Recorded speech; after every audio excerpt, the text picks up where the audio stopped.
Good evening and welcome to tonight's news bulletin, coming to you live from this news center of the Sultanate of Oman television. First, the headlines.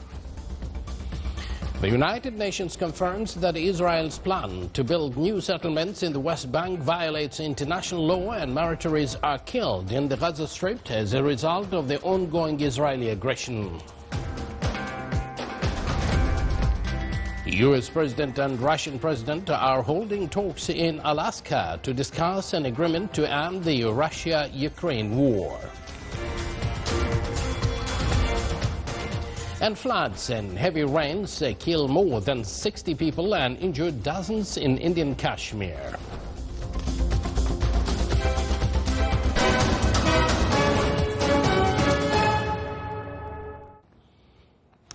Good evening once again, and thank you for joining us. Those were the headlines, and now the news in detail.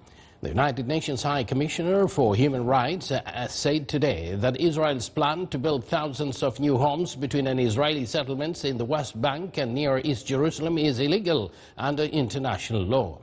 It warned that the plan puts Palestinians in the area at risk of forced eviction, which it described as a war crime. Israel's far-right finance minister, Bezalel Smotrich, approved the long-stalled settlements project on Thursday, saying it would bury the idea of a Palestinian state. The spokesperson said the plan would fragment the West Bank into isolated enclaves, adding that it is a war crime for occupying power to transfer its own civilians' population into the territory it occupies. A number of Palestinians were killed and injured as a result of the ongoing Israeli aggression on several areas in the Gaza Strip. Palestinian sources reported that 3 people were killed as a result of Israeli airstrikes targeting a group of Palestinian civilians west of Rafah, south of the Gaza Strip. A young Palestinian man was killed and 3 others were injured as a result of Israeli shelling in the central Gaza Strip. The Israeli occupation army also carried out 5 operations of destructions and demolition of buildings in the Zaytun neighborhood of Gaza City, while Israeli aircraft launched a raid on the west of Khan Yunis. The death toll from the ongoing Israeli aggression on the Gaza Strip since October 7th has risen to 61,776 amid an unprecedented humanitarian disaster. The German government called on Israel to halt settlements constructions in the West Bank. A spokesperson for the German Foreign Ministry said Berlin strongly rejects Israel's announcement of approval for the construction of thousands of new housing units in Israeli settlements in the West Bank. The spokesperson stated that the plans to build the E1 settlements will further restrict the movement of Palestinian residents in the West Bank by dividing it in half and isolating it from East Jerusalem. U.S. President Donald Trump and Russian President Vladimir Putin are holding talks today in Alaska to discuss an agreement to end the Russia-Ukraine war. The White House said in a statement that the meeting taking place in Anchorage, Alaska, will address a number of political and economic issues, foremost among them the Russia-Ukraine conflict. For his part, Russian Foreign Minister Sergei Lavrov said upon arrival in Alaska that Moscow is approaching the talks with a clear and well-understood position, adding that the U.S. president will press for a ceasefire and an end to the war. Lavrov noted that many discussion points had been prepared over the past days.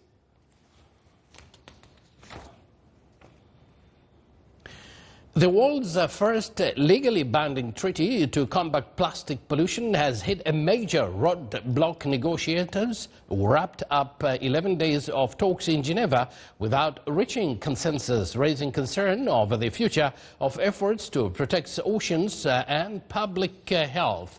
More detail coming up in this report. Negotiations for the world's first legally binding treaty to tackle plastic pollution ended today without consensus, leaving global efforts at a standstill. Delegates say the latest draft failed to meet expectations, with major plastic and oil-producing countries blocking key provisions. During the talks in Geneva, some delegates expressed frustration at the limited approach to discussions. Saudi Arabia's delegate Maria Al-Jishi said, "We were frustrated that talks concentrated on a certain avenue and a certain pathway." Advocates say the deadlock shows that relying solely on consensus may not be enough to address the growing crisis. We are deeply troubled and find it extremely problematic that in a process where we are meant to find a legally binding instrument on ending plastic pollution, including in the marine environment, the discussion centered around a certain avenue and a certain pathway and did not include recycling and waste management and the robustness that is required there. In fact, we were prevented from discussing scope, from discussing definitions, and many other things. David Azulai, managing attorney for the Center for International Environmental Law, described the talks as a failure and warned that unless the decision-making process is fixed to prevent vetoes by certain countries, the same deadlock will happen in future negotiations. I think what we witnessed was a failure, but what is most important when you fail is to try to learn something from it so you don't fail again and you can do things differently. Campaigners are calling for bold measures to break the stalemate, including introducing voting mechanisms or alternative approaches. They warn that without decisive action, plastic pollution will continue to choke oceans, harm human health, and threaten the planet's future. And now to South Korea. South Korean President Lee Jae-myung has announced Seoul will take measures to ease tensions with North Korea and move forward with steps to restore the inter-Korean military agreement. President Lee said his country seeks a Korean peninsula free of nuclear weapons and founded on friendly cooperation with neighboring states. He added that South Korea will take proactive and gradual steps to reinstate the military de-escalation agreement, stressing that the denuclearization of North Korea is essential for a peaceful Korean peninsula.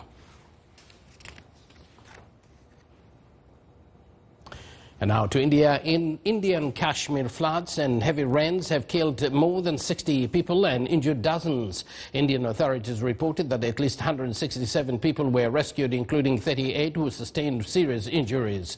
Indian authorities warned that the death toll could rise after floods swept through a large area around the village of Rusiti in Kashmir, adding that disaster response teams are continuing the search for missing persons. And again here to Pakistan, a massive cloud burst has triggered flash floods across northwestern Pakistan, claiming at least 157 lives, including women and children. Authorities say days of relentless monsoons rains in Khyber Pakhtunkhwa and Kashmir provinces have caused widespread flooding and landslides. Hundreds of residents have been evacuated from affected towns, while rescue teams continue searching for those still missing. Homes have been submerged, roads washed away, and infrastructure damaged, complicating relief efforts. Officials warn that more heavy rains are expected, heightening fears of further destruction. You're watching the Sultanate of Oman television, and yet to come in our news bulletin. As part of its international voyage Glories of the Seas 2025, Shabab Oman 2 docked at the port of Bremenhaven, Germany.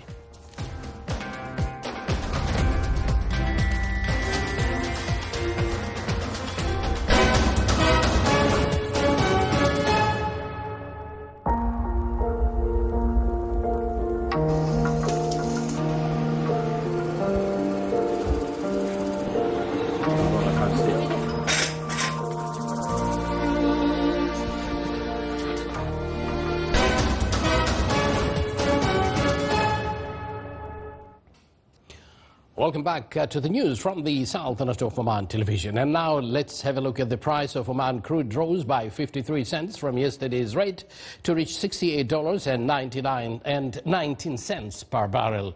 It's worth noting that the monthly average price of Oman crude oil for August delivery stood at $69.37 per barrel, an increase of $5.75 compared with the price for July delivery.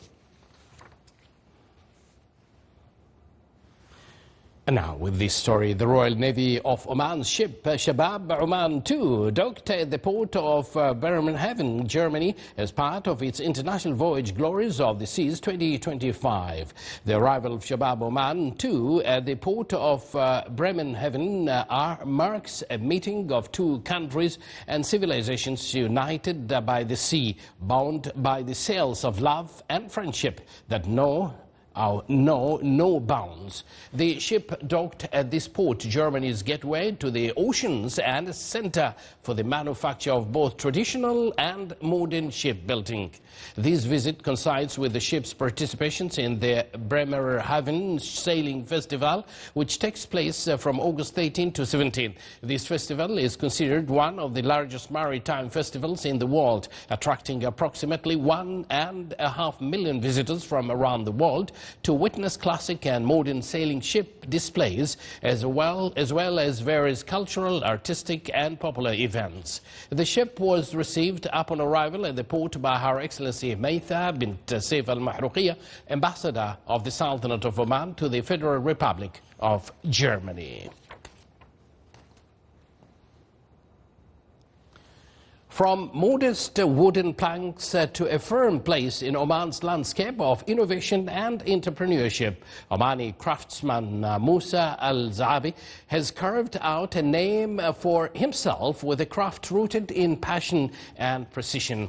His love for carpentry was sparked while studying in the United Kingdom, where the easy availability of materials and tools gave him the space to experiment and refine his skills.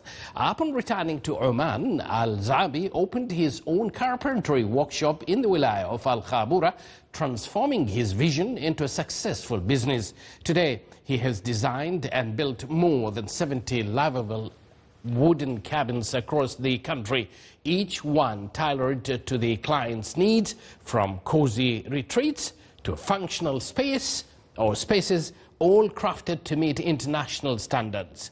His work blends creativity, quality and sustainability, providing that with skills and dedication, a simple idea can grow into a nationally recognized brand.